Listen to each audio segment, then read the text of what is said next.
What's up, everybody? I hope everybody had a happy new year. I hope everybody had a good day partying, setting off fireworks. Whatever you did, I hope it was fun. If you didn't do anything, I hope that was fun too. So it's 2020 now, which means absolutely nothing for the channel. It's going to be the same as it always is, of course. So with that being said, today we have another video, and that is Saints vs. Vikings matchups to watch. This is going to be a very interesting playoff game. It's the wild card round, the Saints vs. Vikings, a rematch of the 2017 Minneapolis Miracle that Saints players are tired of hearing about. Marshon Lattimore got asked a question about it at an interview and was disappointed that question was asked. He said that it happened 2 years ago. He's not worried about it. He doesn't want to hear about it. The only people that care about it are, quote, Minnesota Vikings fans. So that was a pretty interesting thing to hear from Marshon Lattimore, but that's not what today's video is about. It's matchups to watch, as you know.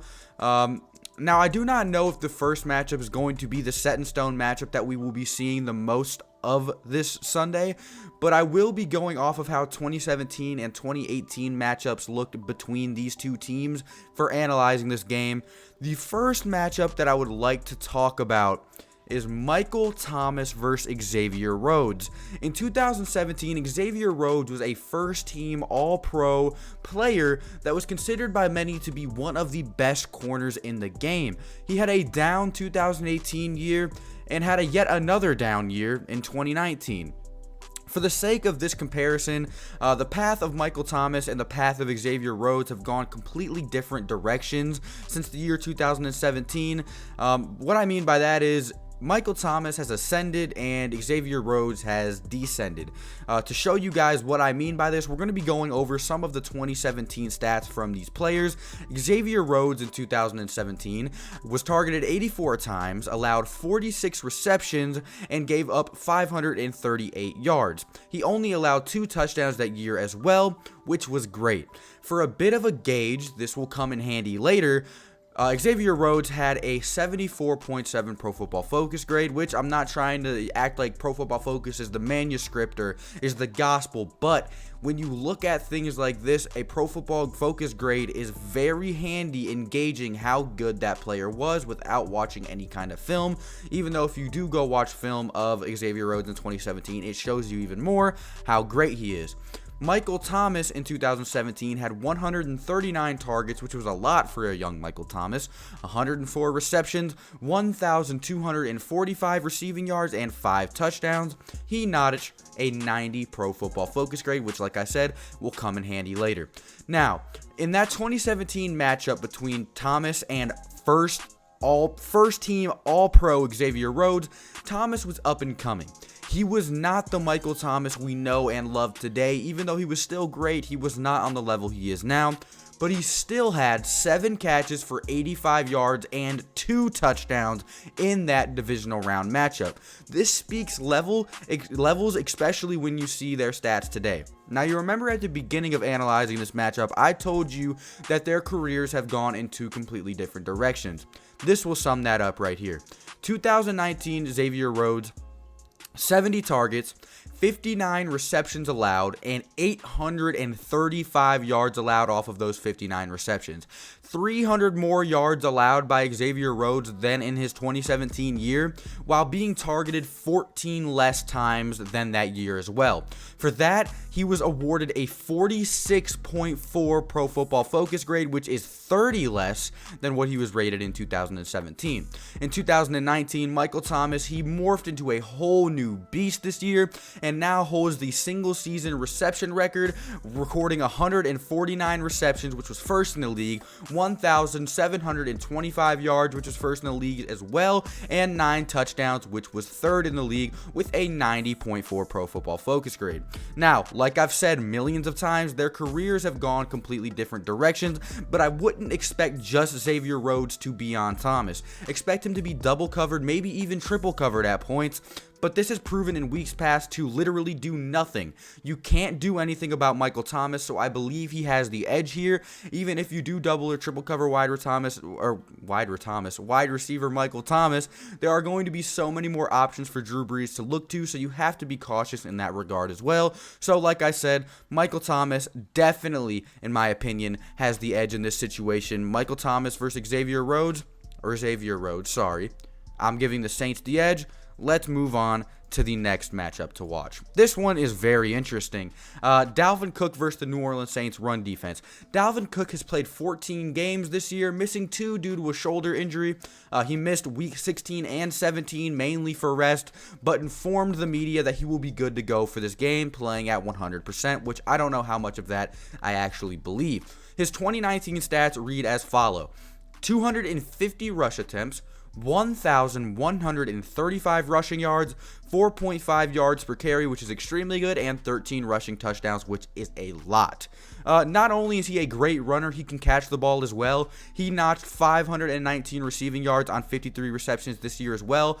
But the Saints defense will definitely be a challenge for Dalvin Cook. The Saints are ranked 4th in the league in rush defense and haven't allowed a single 100-yard rusher in 42 games, including the playoffs. I know, I say it a lot, but it really is just that impressive. The Saints defensive line is not as its prime, speaking that second-year player Marcus Davenport, who was ready on track to have a breakout season, was placed on injury reserve, along with proven Pro Bowl talent Sheldon Rankins.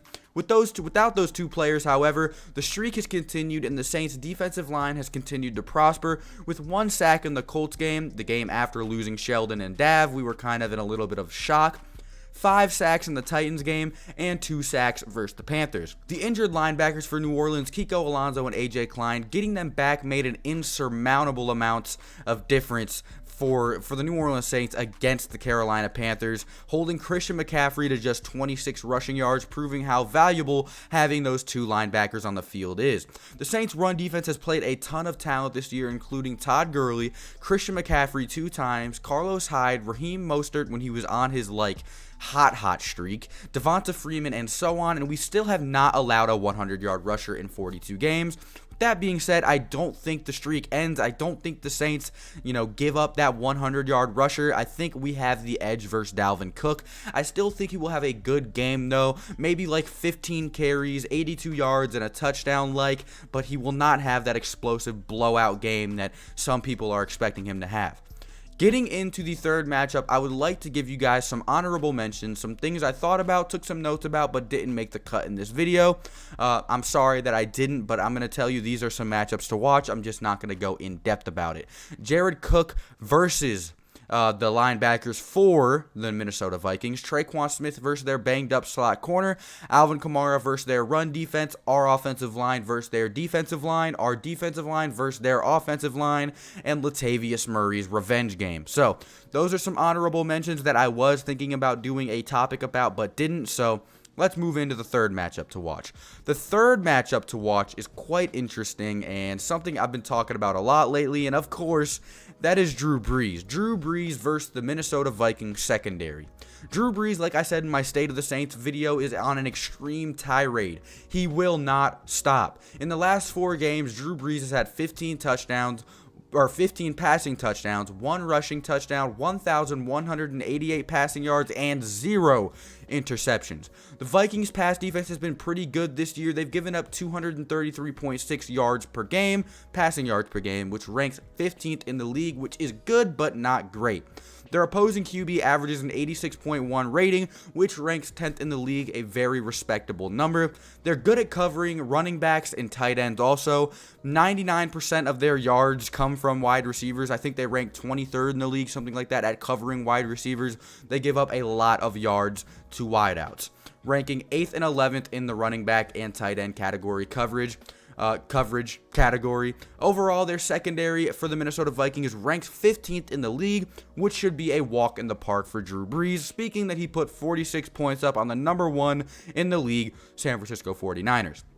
The fire you see in Drew Brees' eyes, go watch the pregame interview that he got in the locker room just yesterday. It's on the official New Orleans Saints page. His eyes show me that he's ready for business. There isn't a single defense in the league, period, that I would not give the edge to the first ballot Hall of Famer Drew Brees against. So that's definitely continues here against a middle-of-the-pack Minnesota Vikings secondary that has some injury/sickness issues plaguing it for the past couple of weeks.